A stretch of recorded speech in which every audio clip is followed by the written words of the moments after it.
Good morning. आप सब कैसे हो स्टूडेंट्स? हम लोग संधि पढ़ रहे थे। संधि के पार्ट 1 का जो वीडियो है उसमें हम लोगों ने पढ़ा था स्वर संधि में दीर्घ संधि, स्वर संधि के अंदर दीर्घ संधि, गुण संधि और वृद्धि संधि। और आज पार्ट 2 में जो है तो उसमें हम लोग पढ़ेंगे ये स्वर संधि का है यड़ संधि। ठीक है, और इसका एक और रह जाएगा अयादि संधि, उसको हम लोग पार्ट 3 में पढ़ेंगे। तो देखिए स्वर संधि का यड़ संधि क्या होता है। अभी आपने जब दीर्घ संधि पढ़ा था तो उसमें पढ़ा था हरस या दीर्घ स्वर ही रहेगा।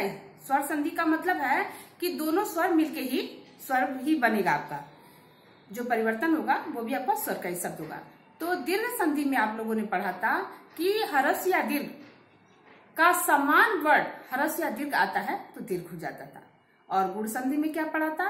तो पहला वर्ड हमारा था अ या आहू और दूसरा हमारा ई उ री में से हो, तो आपका फिर परिवर्तन हो रहा था। और उसके बाद तीसरा आपने वृद्धि संधि पढ़ा था, तो उसमें भी पहला वर्ड मेरा अ या आ ही था और उसके बाद से दूसरा वर्ड तभी ई उ री छोड़ करके ए और ए हो गया था, फिर परिवर्तन होके उसका बड़ा ए और अ हो गया था। और आज जो हम लोग पढ़ेंगे ये अलग है। क्या है? तो इसका पहला वर्ड अ आ अब नहीं रहा। क्या रहा? पहला वर्ड मेरा, यदि दीर्घ संधि का यड़ संधि हम लोग पढ़ रहे हैं तो पहला वर्ड हमारा क्या होगा?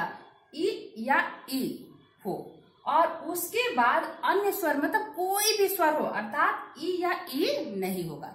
यदि ई के बाद से ई आ जाता है तो कौन सा संधि हो जाएगा? दीर्घ संधि में चला जाएगा। ठीक है, लेकिन ई के बाद से आपका अन्य स्वर अर्थात ई को छोड़ करके कोई दूसरा स्वर होगा तो यहाँ पे क्या होगा? हर हालत में आपका य बन जाएगा। ठीक है, नीचे हलंत लगा याद अर्थात आधा य बन जाएगा।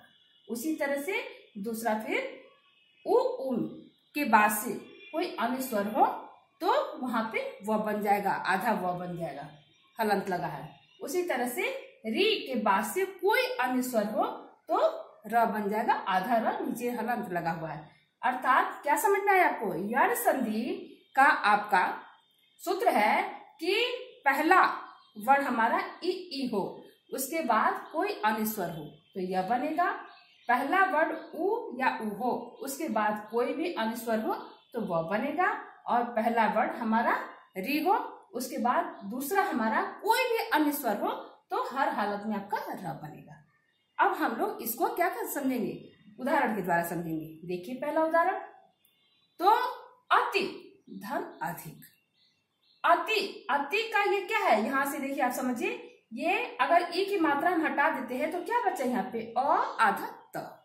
ठीक, और उसके बाद से धन आपका, फिर ये आधा, ये ई छोटी की मात्रा है तो छोटी ई लगा दिए। धन अधिक का देखिए ये अ हो गया, उसके बाद से ये धी धन क हो गया, अधिक हो गया। अब हमारा परिवर्तन क्या होगा? यहाँ पढ़े थे कि ई और ई के बाद कोई अन्य स्वर आता है तो यह होता है। तो यहाँ देखिए अ आधा त, उसके बाद से ये ई आया था, ई का क्या हो जाएगा? य हो जाएगा। ठीक, उसके बाद आपका अ है, फिर ये धी क है। तो आपको समझ में आया कि अ आधा त हो गया, फिर और आधा य है। आधा य के बाद यदि जब अ है तो पूरा य हो जाएगा। यदि आधा य के बाद से यदि आ रहता तो क्या बन जाता? या बन जाता। आधा य के बाद से यदि ई की मात्रा रहता तो क्या बन जाता? ई बन जाता। आधा य के बाद यदि उ की मात्रा रहता तो क्या बन जाता? उ बन जाता। तो आपके ई की जगह पे क्या बना है? यह बना है। तो अब क्या हो जाएगा? इसको हम देखेंगे तो कैसे लिखेंगे? तो देखिए अ आधा त, फिर आपका य और अ मिलके य हो गया, पूरा य हो गया, अधिक अत्यधिक। शब्द क्या बना? अत्यधिक। तो आपको स्वर संधि का एक उदाहरण समझ में आया कि अत्यधिक को किस तरह से हम लोग विच्छेद करके लिखे थे। अब हम लोग दूसरा उदाहरण इसका समझेंगे। देखिए, हाँ, तो देखिए इसका दूसरा उदाहरण क्या है? वी धन उ। ठीक, बराबर आपका क्या होगा? व्यू। कैसे वी धन उ बराबर व्यू बना है? तो देखिए यहाँ से आपका यदि ई की मात्रा आप हटा दे रहे हैं तो क्या हुआ? आधा व बचा। ठीक, और ये फिर ई की छोटी की मात्रा है तो छोटी की मात्रा हो गया। उसके बाद से आपका बड़ा ऊ है तो बड़ा ऊ हो गया, फिर ह है तो ह हो गया। अब यहाँ पे परिवर्तन आपका क्या दिखाई दे रहा है, ई का य बन रहा है, ठीक है। तो आधा व ई के जगह पे य हो जाएगा, फिर बड़ा ऊ है और ह है।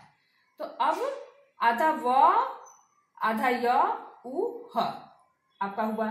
तो आधा व के बाद से फिर आधा य जब है और बड़ी ऊ की मात्रा है, तो य में बड़ी ऊ की मात्रा लगेगा तो क्या हो जाएगा, यू और ह हुआ। तो ये आधा व हो गया, फिर आपका ये य में बड़ी की मात्रा लगा तो यू हो गया और ह, व्यूहू आपका शब्द बन गया व्यूहू।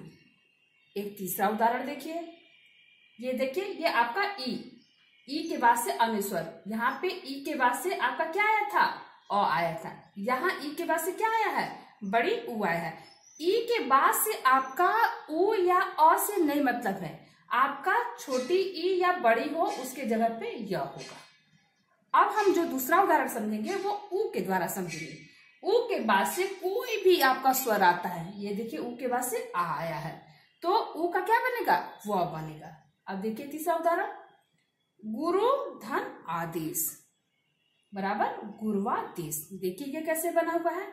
तो यहाँ पे आपका गु है, गु और ये इसका पहले का ये पहला वर्ड आपका इसमें ले रहा है, तो ये रू है।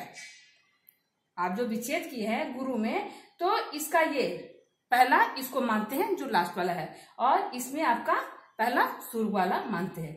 तो ये गु ये सीधे हो गया। उसके बाद से ये रू है, रू में आपका आधा र और ऊ की मात्रा है, छोटा ऊ, तो आधा र हो गया। उसके बाद से ऊ की ये मात्रा है, ये छोटा ऊ आपका हो गया। उसके बाद से आ है, आ आदेश, आदेश। इसका परिवर्तन कैसे हो जाएगा, ये गु हो गया, आधा र हो गया।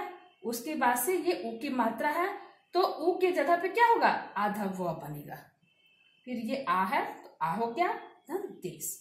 तो गुरुवादेश अब कैसे लिखा जाएगा, तो अगर हम इसको ऐसे लिखते हैं, गु और ये आधा र है तो आधा र लिखते हैं, और वो आधा व है उसमें आ की मात्रा लगाते हैं तो वा हो गया, और उसके बाद से देश, गुरुवादेश। तो ये हमारा गलत होगा, ठीक है। क्यों, क्योंकि कहीं भी आपको व्याकरण के हिसाब से गुरुवादेश ये चीज देखने को नहीं मिलेगा। आपका सही हो जाएगा ये, अर्थात यहाँ पे क्या है आपका, ये आधा र जो है ये ऊपर चला जाएगा, उसके सिर पे चला जाएगा। यही आपको यहाँ पे बताना है हमको कि जब हमारा स्वर रहित व्यंजन हो, ठीक, तो उसके बाद स्वर रहित व्यंजन मतलब अर्थात स्वर रहित व्यंजन मतलब आधा र हो, उसके बाद हमारा ये व्यंजन हो, ठीक है। तो वहां पे क्या हो जाएगा, ये र जो है ये उसके सिर पर अर्थात ऐसे शिरोमणि की तरह से ताज पहन लेगा, तो हमारा ये आधा र ऊपर चला जाएगा। ये हो जाएगा गु और आधा र ऊपर हो गया, वादेश, गुरुवादेश। ये आपका सही हो गया, ये आपका गलत हो गया। चलिए हम लोग नेक्स्ट उदाहरण समझेंगे। हाँ देखिए नेक्स्ट उदाहरण, अनुधन इत बराबर अन्वित। देखिए कैसे अनुधन इत बराबर अन्वित हुआ है। तो ये आपका अ हो गया, और ये नु है, नु का मतलब कि आधा न हो गया और इस पे छोटी की मात्रा हो गया आपका। फिर आपका धन और इत का ये ई और त हो गया। तो अन्वित कैसे आपका बना, ये अ आधा न है तो आधा न, और ऊ के जगह पे क्या बनना है, तो ऊ का व बनना है, तो ये आधा व बन गया, फिर ई त, ठीक। अब हमारा क्या है, अन्वित जो लिखना है तो इसको अ आधा न और व के बाद इस पे छोटी की मात्रा है तो छोटी की मात्रा और त। तो देखिए अन्वित हम लोग ऐसे भी लिखते हैं, ठीक है। ये आपका गलत नहीं है, लेकिन व्याकरण के हिसाब से आप देखें तो ज्यादातर आपको देखने को ये मिलता है, लेकिन अगर ये मिलता है तो भी आपका यहाँ पे ये गलत नहीं है, अर्थात दोनों आपका सही हो जाएगा, ठीक है। अन्वित लिखने का तरीका ये है। ऐसे मतलब पहले तो ऐसे ही लिखा जाता था, आधा न जब है तो उसके पहले से मात्रा, लेकिन अब आपका देखिए तो कंप्यूटर के समय में ऐसे भी लिखा जाएगा, ये गलत आपका नहीं है। लेकिन उसमें क्या है, आधा न के लिए आपको हलंत लगाना पड़ेगा। और यहाँ आप जब आधा न ऐसे लिखेंगे, उसके पहले वी की मात्रा लगाएंगे तो हलंत की आवश्यकता नहीं है, ये भी आपका सही है। नेक्स्ट देखिए, वधु धन आगमन बराबर आपका क्या हो गया, वध्वागमन। कैसे परिवर्तन हुआ है, तो ये आपका व हो गया। फिर ये ध पे बड़ा उ का मात्रा है, तो उ की मात्रा हटा देंगे तो आधा ध बचेगा। फिर ये बड़ी उ की मात्रा है तो बड़ा उ हो गया। फिर धन आ और ये गमन। देखिए व आधा ध और उ का क्या बना है, व बना है, तो ये आधा व आपका हो गया। चाहे छोटी उ हो या बड़ी उ हो, दोनों हालत में आधा व ही बनेगा। और उसके बाद से आ हो गया, गमन हो गया। तो अब देखिए व आधा ध और व आधा व है, उसके बाद आ है, तो ये क्या हो जाएगा, वा हो जाएगा, वध्वा। और लास्ट में क्या बचा है, गमन, तो वध्वागमन। ये आपका शब्द सही हो जाएगा। तब नेक्स्ट उदाहरण देखिए। देखिए ये देखिए अभी आप जो समझे हैं, इसमें आप ई और उ का उदाहरण समझे थे। यहाँ ई का आप समझ रहे थे, उसके बाद यहाँ से आपका उ का शुरू हो गया था, तो ये आप उ का उदाहरण यहाँ तक समझे। अब हम जो समझेंगे वो री का उदाहरण समझेंगे कि री के बाद कोई भी अनुस्वर होगा तो क्या बनेगा, आधा र बनेगा। देखिए इधर पितृ धन आदेश बराबर क्या होगा, पित्रादेश। ये पी हो गया और त्रि है तो त आधा त है और री है, आधा त धन री। उसके बाद से ये आ हो गया, उसके बाद धन देश आदेश हो गया। कैसे देखिए परिवर्तन हो रहा है इसमें, तो ये पी हो गया, उसके बाद से आधा त हो गया, उसके बाद री का क्या बनना है, री का र बनना है, तो ये आधा र हो गया। ये आ है तो आ हो गया धन देश।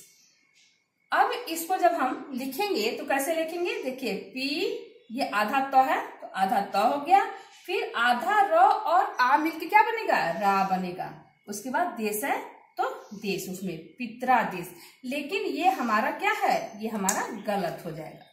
ठीक है, इसी से हम आपको समझाने के लिए यहाँ पे लिखे हैं कि व्याकरण के हिसाब से पित्रादेश अगर ऐसे हम लिखते हैं तो गलत हो जाएगा। यदि आधा त के बाद से यदि रा आता है तो त्रा हो जाएगा, न कि ऐसे लिखा जाएगा, आधा तो रा लिखा जाएगा, ये आपका गलत हो जाएगा, ये आपका सही हो जाएगा। देखिए पी, उसके बाद से आधा तो है और र और आ मिलके रा बना है, तो ये आधा तो और रा मिलके त्रा हो जाएगा। तो पित्रा, लास्ट में क्या बचा है, देश बचा है, पित्रादेश। आपका ये शब्द सही हो गया, ये आपका गलत हो गया। इसी तरह से नेक्स्ट आप देख लीजिए। हाँ, नेक्स्ट उदाहरण हमारा देखिए, मातृधन इच्छा बराबर आपका मातृ इच्छा हुआ। फिर ये भी आपका री का उदाहरण है। क्या होगा, देखिए ये माँ हो गया, ये त्रि है, त्रि में आपका री हटा देंगे तो आधा त बचेगा, और उसके बाद आपका री हो जाएगा।